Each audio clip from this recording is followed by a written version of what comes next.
As an artist, I never want to put myself in a box. Because a box is limited, constricting, and often uninspired. I mean, there's a reason we delete the default cube in almost every Blender project. Now, obviously, being trapped in a box is different from finding your own style and running with it. But I never want to find myself 70 years down the line realizing that I never felt the point of art in the first place. To explore who I am with the help, inspiration, and love from the people around me, and find joy in that process. So consider this the great William Design's revolution, as I try to break the mold of my pea-sized design brain. Yes, this is also a sequel to my video creating a 3D poster in 10 different styles, because why not?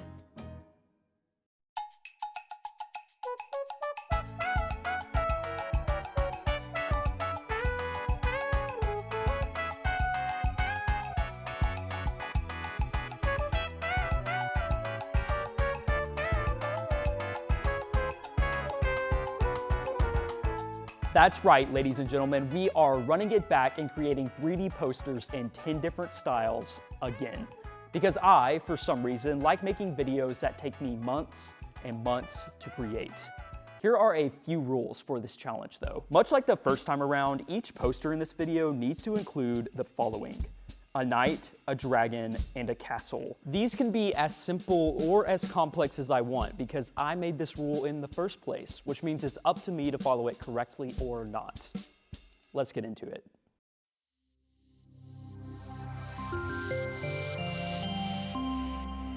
Early CGI was otherworldly.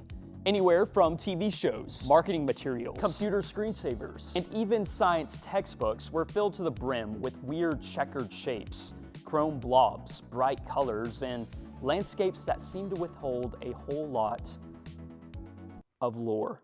This was an era where artists were limited by the software that they had, which honestly made it more creative than ever. As a quick side note, this is why I like to give myself constraints in these videos. Because I feel like artists who have one arm tied behind their back or who are under a lot of pressure sometimes make the best art, as you'll see with the creativity behind me here. To emulate this style, I want to make a huge scene full of repetitive shapes with a big chrome dragon kind of flying through the air. I also want to really focus on the scale of this poster to make it feel as vast and liminal as possible.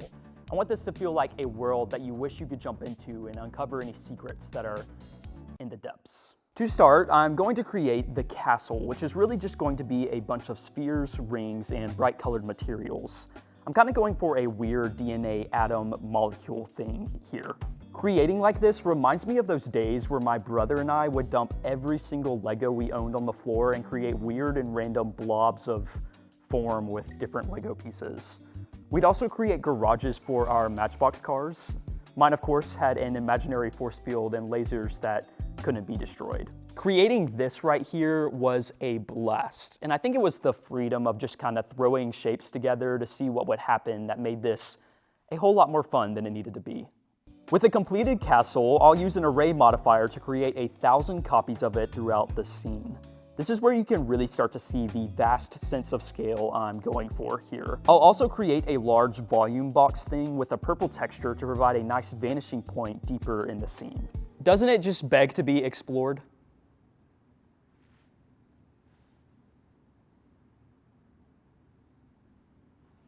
All right, it's dragon time.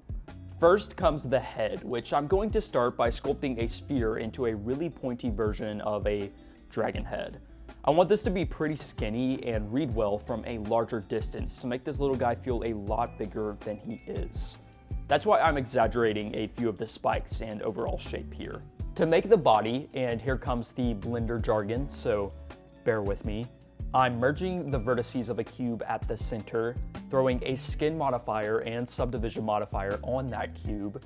Then I can extrude and scale certain vertices to create that curvy body a dragon has. Yeah, I just called the dragon I made curvy. So what? Oh, I also threw a chrome texture on this fool because 90s. Here's where I really struggled though. I originally thought I could just fill the vertices of the wing here and get a plane that would work as a dragon wing, but that didn't work at all. So, and I'm sure there are better ways of doing this, I ended up using the freeform pen tool to draw a plane that I can then manipulate from one angle to basically kind of make a wing. I mean, it worked, I guess. Finally, I'll use a preset human from Blender Kit, color him red, and add a cape to hide any imperfections. This is where the scale really starts to feel real. Again, I wish I could sit in this world forever. Honestly, one of my favorite 3D scenes I've ever made.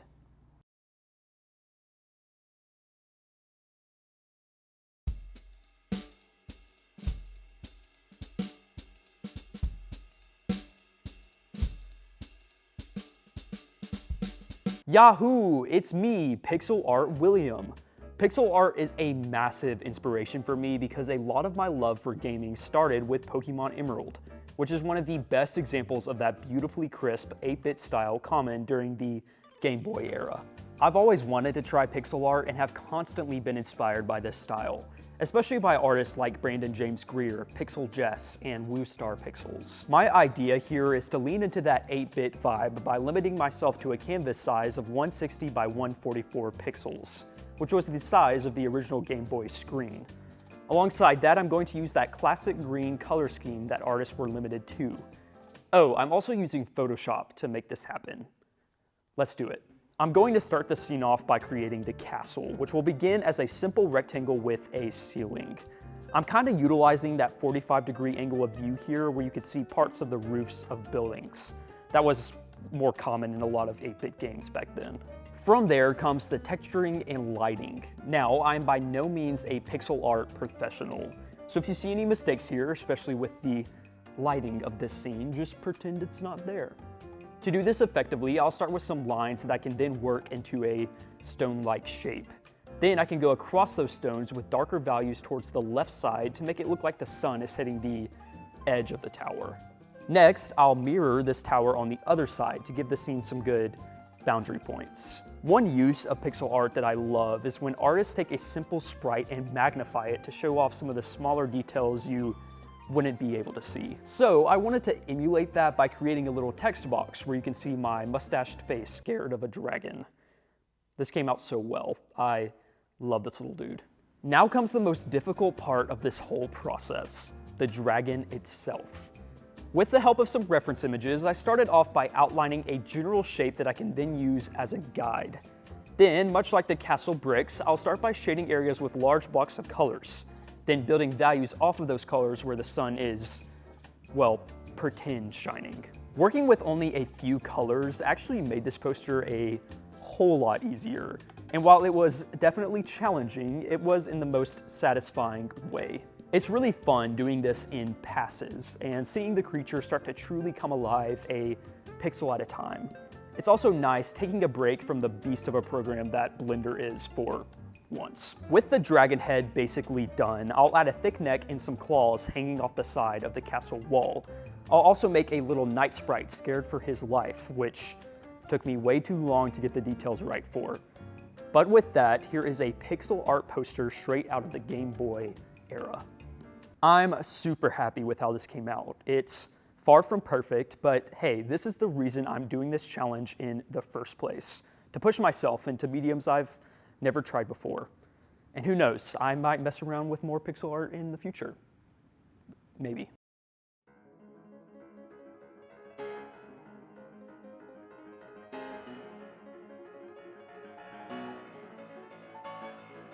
To be honest, I'm not a super big fan of board games, but I am a big fan of graphic design. You could say graphic design is my passion, my one true love, the thing I cherish most in this world. Board games allow for a weird category of graphic design because a lot of the time, designers are limited to whatever weird idea the game creator came up with. Much like the CGI of the early 2000s, I think this constraint can lead to some really interesting results. Games like Sorry, Monopoly, and Candyland, while all geared towards a younger audience, have design elements that would have never been made despite these games. I think that's pretty cool. So I want to honor these sometimes obnoxious design elements by creating my own little poster. The idea here is to create a medieval version of Operation with a knight, some medieval items, and a dragon playing the game, because those are the rules I established at the beginning. To start, I'm going to use the same skin modifier trick from the 90s CGI poster to create a somewhat humanoid shape. Again, the goal here is children's board game, not realistic knight, so that means the goofier the better. With the shape in place, I can add some plastic textures to make the skin look real shiny, and cut out an area in the face with a Boolean modifier. I kind of want the face pieces here to be floating around a little bit, like a face does. Next comes the actual operation items. For this, I'm using a bunch of medieval-esque things alongside some organs, like a random potion, a sword, a bone, a heart, a bomb, some intestines, a castle, because we need the castle for this challenge.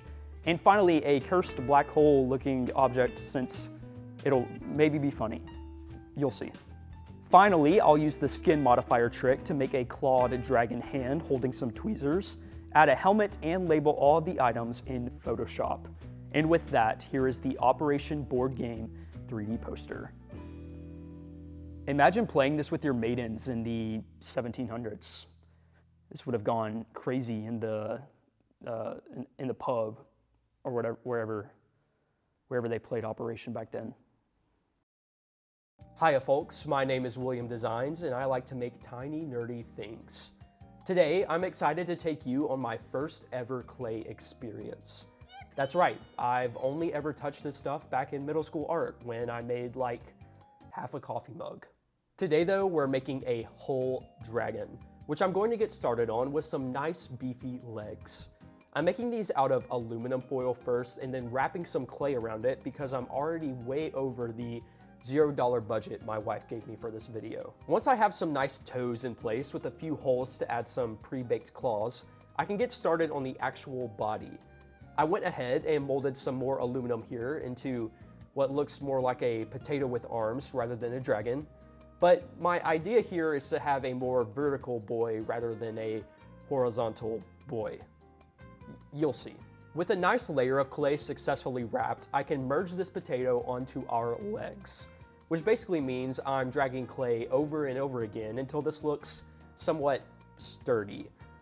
This is also the point where I can create some little clawed hands, add some dot-looking scales all around, and give our dragon a nice tiered belly here. This is where everything went wrong though. But before I share my suffering with you, let's make a little knight.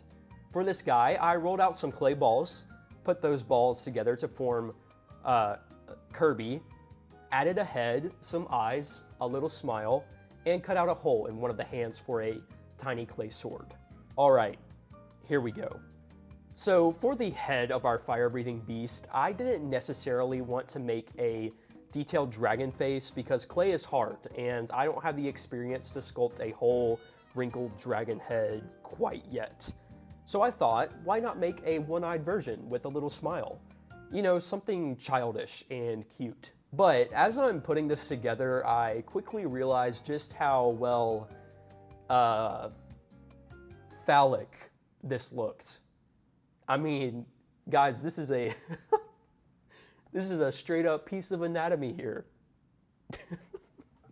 So I decided to go in a different direction here and try my hand at a dragon face, which started out pretty strong. But then I accidentally dropped it on the floor, stopped this project for weeks, and when I came back after some deep breaths, therapy, and adjustments to the accident that happened, I found out that I actually kinda accidentally made the perfect snarl dragon face.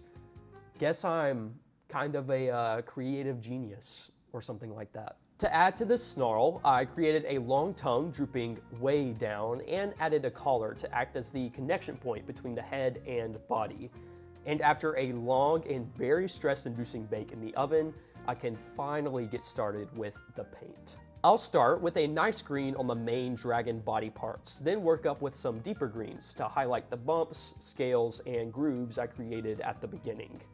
Then I can paint the belly and neck yellow and ever so carefully paint the collar a deep black. And this is the only footage I have of me painting this whole sculpture, because this series of unfortunate events wouldn't be complete without me accidentally deleting everything after this point. But pretty much, I finished painting and added a nice glaze to everything. But finally, after a war, here is the completed real-life clay sculpture made by the beautiful hands of William Designs. If you couldn't tell, this was a beast to create. I struggled a lot, but it gave me a lot of respect for the real clay goers out there. I really want to get better at this because having something tangible like this at the end of a project is pretty amazing.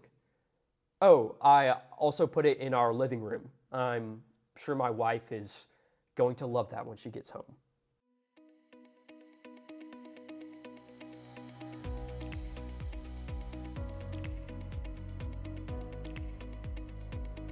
Are you tired, unmotivated, struggling with those sales reports you need before Q1 ends? Need a boost to get you through that 9 to 5? Look no further than the corporate motivational posters in the break room. You can not only feel motivated to make the company more profit, but feel encouraged that your work matters and that retirement is only 80 years away. Who doesn't feel valued looking at these? You matter to this company. Just make sure we get those reports. Corporate motivational posters suck. I don't know what was going through the designers' heads when they were making these, but every single example I can find has some kind of mountain range or person climbing and that classic stock text where it's like, hang in there, or you can do it. I'm going to kick this off by creating a dragon with, you guessed it, using that beautiful skin modifier trick. You know, before making this video, I would try to mold a sphere into shapes like this, and I had no idea it was this easy. Maybe I should learn more about the program I'm basing my channel off of. Nah. I was originally going to create a wingless dragon this go around because of all the trouble I had with wings a few posters back, but I might as well try again here.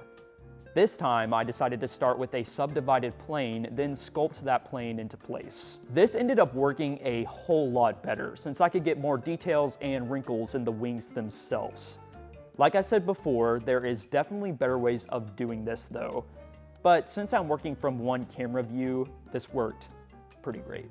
With a general shape down, I'll add in a castle tower where a knight will be slaying this corporate monster.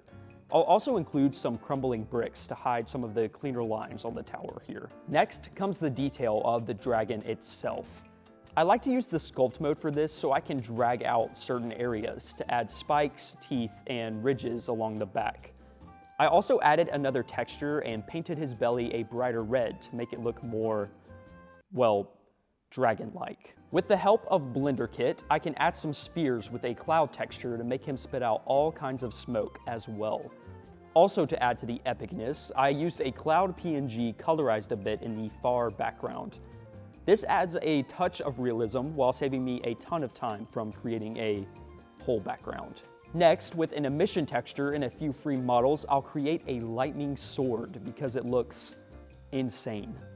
I'll also pull in a free knight model I found online and move the armature around until it looks like he's stabbing the dragon.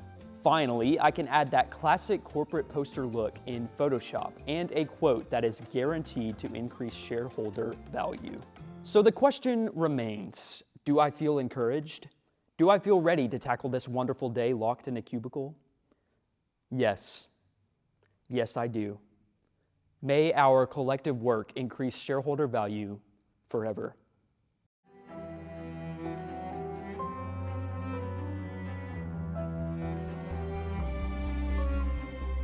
I can't stress enough how much inspiration the original iSpy books give me and everyone else who has ever laid eyes on them. The artist behind these photos, Walter Wick, created these incredible worlds of whimsy and play that give me a sense of nostalgia unlike anything before. One amazing thing about the creative process behind these books is that Wick actually created these scenes in real life with a combination of toys, blocks, and whatever materials he had on hand. While I would love to create a real-life iSpy poster, I also need to get this video out, so we're going back to my dear old friend, Mr. Blender. I was a bit overwhelmed starting this poster because there are so many iSpy scenes to take inspiration from, but eventually I decided to lean into the bright colored maximalism vibe of the original cover poster. The name of the game here is to use as many items as possible in a somewhat pleasing pattern, so that's exactly what I'm going to do. I'll start by adding some random circles, spheres with marble materials, and some free models like a couple of dice, a stapler, a chess piece, and even a rubber duck. From there, I can start to arrange them in places where it feels like they would fit, then build out an area with more models and shapes. I really want this to feel like a children's book, which is why I'm focusing on a primary color scheme and toy-like models. It was fun creating toys that could fit into this world of iSpy, like this little maze game, for example, which was honestly a struggle to figure out how to model correctly. This took forever for some reason. I also had a blast thinking through how all of this could fit together. A curve here could hold another marble, or a straight line there could be a boundary point for a domino. It's almost like doing a puzzle, except I have to create every single piece in 3D. So maybe it's not like doing a puzzle at all. You know what I meant though. Next, for our poster's dragon, I'm sculpting a smaller version that could be found in a fantasy toy set or something like that. The less details the better here, which is why I exaggerated the spikes and final silhouette a little more than usual. I'll use this same idea for the castle, which was inspired, weirdly enough, by the classic Disney castle cutout. At this point, I'll also bring in a knight helmet, which I used in one of my previous 10 posters from my first 10 poster video. But finally, after placing models for what felt like days, here is my ode to iSpy.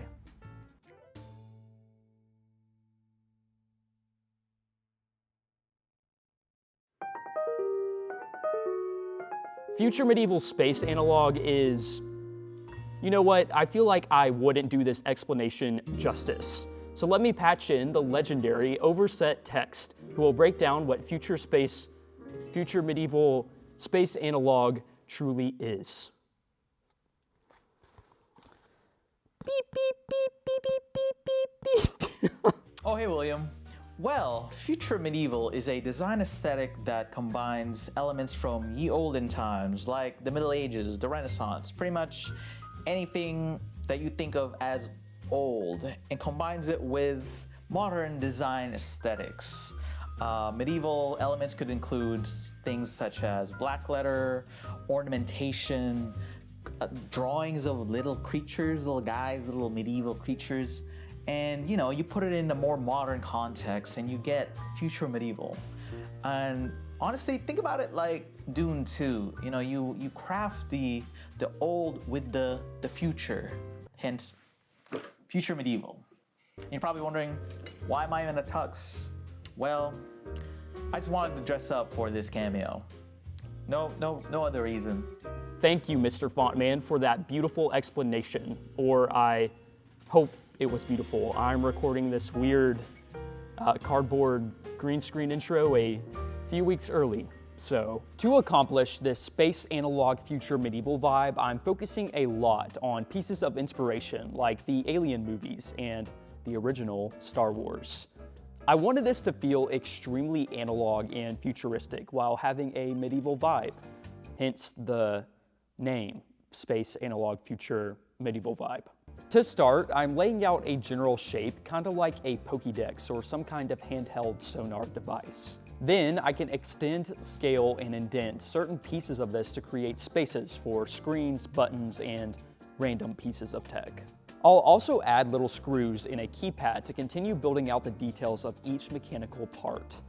This is where Blender Kit can really come in handy because I can kit bash little pieces from other models like guitar amp knobs or little wires. This little area over here is where our dragon is going to be. I'm going for almost a little incubator here where a dragon egg will be floating in a mysterious liquid.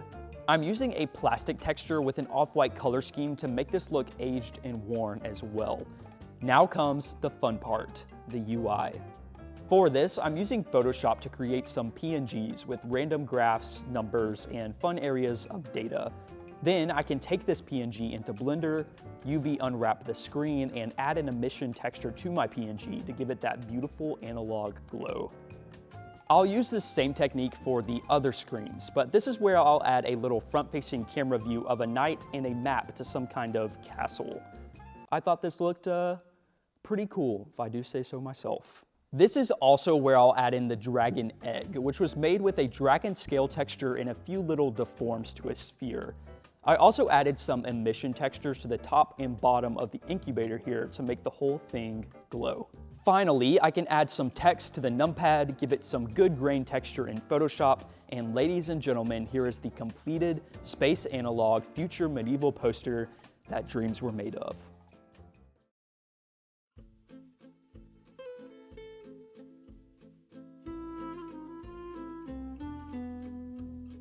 Born from architects and engineers, isometric art is everywhere you look nowadays. There are endless examples on Pinterest, Instagram, and even in commercials. Some of my favorites are those little Airbnb commercials where the animated people are running around the isometric scene. A lot of early RPG games like Chrono Trigger also utilize a version of this style to allow the player to see a wider angle or more details of structures. One of my favorite artists, Art Egg, has pushed this style to the max by creating beautiful RPG scenes with random plants, unique patterns, and extremely inspiring 3D art. I want to use his art as an inspiration here to create my own RPG isometric 3D poster. Let's do it. One of the best parts about Blender is the camera system, which already has an isometric and orthographic setting. So once I have an angle I'm happy with, I'll place a foundation with a checkered floor that will act as the bounds for the gaming scene. Then I can build the castle on this foundation. One thing that Art Egg does extremely well are the tiny little details in each 3D piece. This not only makes the scene look more complex, but kind of forces you to look for hidden details or pieces of history in the piece itself. For the dragon, I'm going more snake-like, since I want him to be coiled up a bit around the center tower. Since this is a William Designs video, you know we're giving all these pieces some nice primary colors as well. To give our slithery boy some more depth, I'll add a bunch of grooves, teeth, and color the inside of his belly a nice yellow to make it look more like a fierce dragon. With the dragon and center tower in place, I can start to build out the background of the scene. I'll do this by creating some arches and another tower to the left. With a scene like this, it can be extremely easy to make a flat composition. So I'm doing everything I can to add further depth and intrigue to the overall atmosphere. That's why I added a rug across the sides, a gate along the wall, and a weird checkered pattern on the back area. That pattern was done with quite a few array modifiers, by the way, which almost blew up my laptop because it's like a million tiny polygons. At this point, I'll also bring in some free trees to add some ivy, and you guessed it, create some further depth to the scene. Finally, I'll add some random flat shapes to the castle because I thought it looked cool, and create a little knight in an RPG style, which really means he's made out of a bunch of spheres with 2 eyes. But here is the long-awaited RPG isometric poster.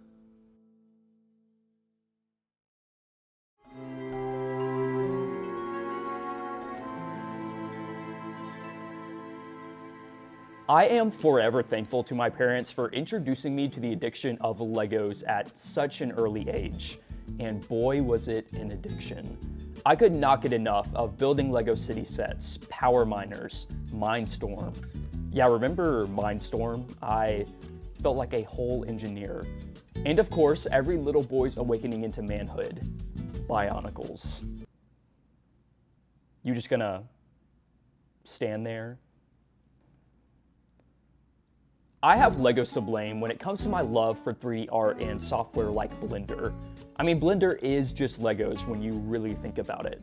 Plus, there are some pretty cool ways you can use Blender with Legos, as you'll soon see. Did you know that there is a whole website where you can build your own Lego models for free? Because I sure didn't. Mechabricks is amazing. They have just about every single Lego piece ever made, and it functions a lot like Blender, where you can drag parts around in a 3D space. This is kind of a dream come true for me. Little William would have lost his mind if he knew this thing existed. But for the actual poster here, I want to create a fantasy scene, obviously, with a Lego knight figure facing off against a dragon. First, I'm going to create a bridge where the face-off will go down. I'm honestly approaching this a lot like Minecraft, since I'm limited to the Lego style of brick and don't have the option for a lot of organic curves and edges. To effectively create this, I'm going to start with a foundation, build a general shape, then add the details on top of that. One great aspect of Mecha bricks is the ability to change the color and material of each Lego brick, which really helped me get a general layout I was happy with. Next up is the dragon, which was near impossible in this program. It's truly overwhelming just looking at the list of available bricks and picking which ones could actually work. But much like the bridge, breaking this into sections really helped. So I started by creating a somewhat organic looking mouth, then built out the head from there. Ultimately, I'm less worried about making sure this could work as an actual Lego set and more so focused on making this look as dragon-like as possible. With a completed head, I'll add some larger flat pieces to start on the body. I'll also go ahead and bring this into my original scene to get a better idea of the overall scale and perspective. As you can see, I'm pushing this over to the right side so I don't have to create a whole dragon body out of Lego bricks. That's a free tip for you there. Make sure to remember that one when you're creating 10 posters and decide to create a Lego one. At this point, my scene is looking pretty boring, so I decided to create a little river running through it alongside some more foliage. Fun fact, I'm using some ice cream Lego bricks here that actually make some pretty believable looking rapids. I'm a titan of creativity. For our knight, I'll use some pre-made Lego medieval pieces and a little joyful Lego face. Look how cute this little guy is. I also decided to use a free pre-made castle from Mecha Bricks since it will be in the background and I'm already way behind on this video, so yeah. With a majority of the Lego models done, I can finally import the scene into Blender, where I can add some fog, a nice emission sky, a couple of lights, and some nice depth in the camera settings to finalize the 3D Lego My Ego poster.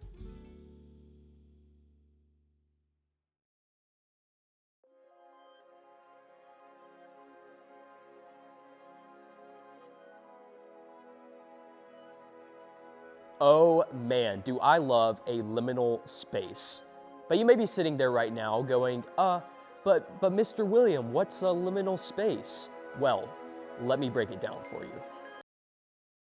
Think of a liminal space as a transitional area between two places, specifically where you might feel uncertain, uncomfortable, or even weirdly nostalgic. I actually have a whole photo album on my phone where I collect spaces I've seen that give me this liminal feeling. I know, it's the reason my wife fell in love with me, actually. One of the biggest examples of this is Kane Pixel's backroom videos on YouTube. This man captured the feeling of liminal better than I've ever seen it. You never know what is around each corner or what this space is even used for. It's incredibly eerie and just super interesting to me that places exist like this everywhere. Before jumping into the poster here, this one was probably the hardest for me to create.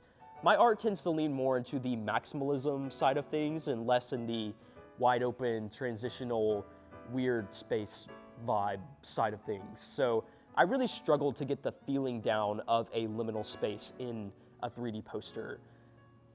That is, until I had an amazing moment of inspiration.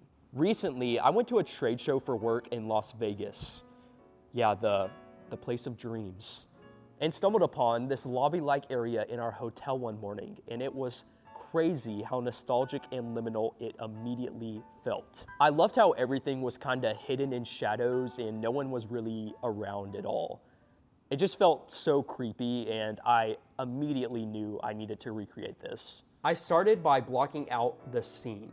Again, I'm basing this a lot on the photos I took in Vegas, which made it nice to reference and build larger shapes off of, like this hexagon stairway area thing here. Since this is sort of the center point of the poster, I'll make sure to include more details around it, such as ceiling supports, some free escalator models, and a hanging chandelier. In my reference photo, there are a lot of restaurants and stores along the back wall, so I thought that would be the perfect place to create our castle restaurant thing, which I'll start by creating a facade with a few towers. I'll also name this restaurant something real clever. I told you, I'm basically a creative genius. To complete the castle, I'll add some castle wall textures, a few torches on the outside, and give the actual name a neon-like emission texture to provide further intrigue to our scene. Again, I'm going for atmosphere here more than anything.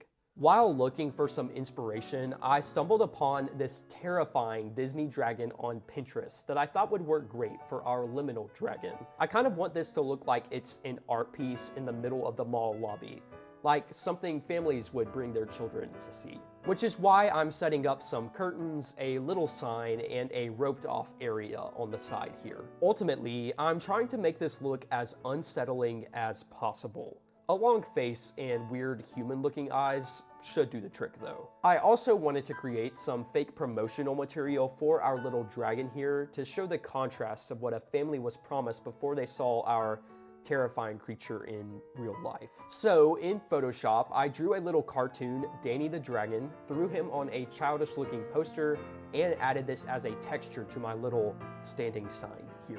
Finally, I can add some muted textures throughout, some more neon lighting across the ceiling, a couple of knights standing guard at the restaurant because we need a knight for this poster, and a few little details like vents and ceiling lights to make this look as realistic as possible. But with that, here's my little Liminal 3D poster. I feel like this captured the atmosphere of a liminal space pretty well. I love the amount of mystery in the scene and how Danny over here is shrouded in shadow. You already know they had kids lining up for miles to see that.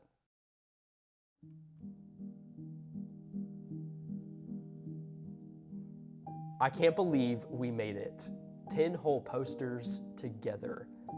I mean, that was a marathon. Genuinely though, this video took me forever to create, but I have never put more love into something than this video specifically.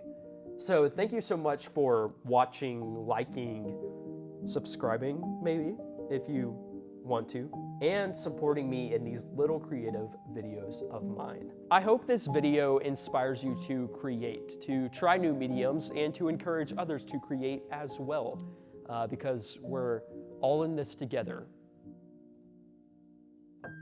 I'm gonna go crawl back into my little hole here until inspiration strikes and I decide to make another video. All right, that's it. So long.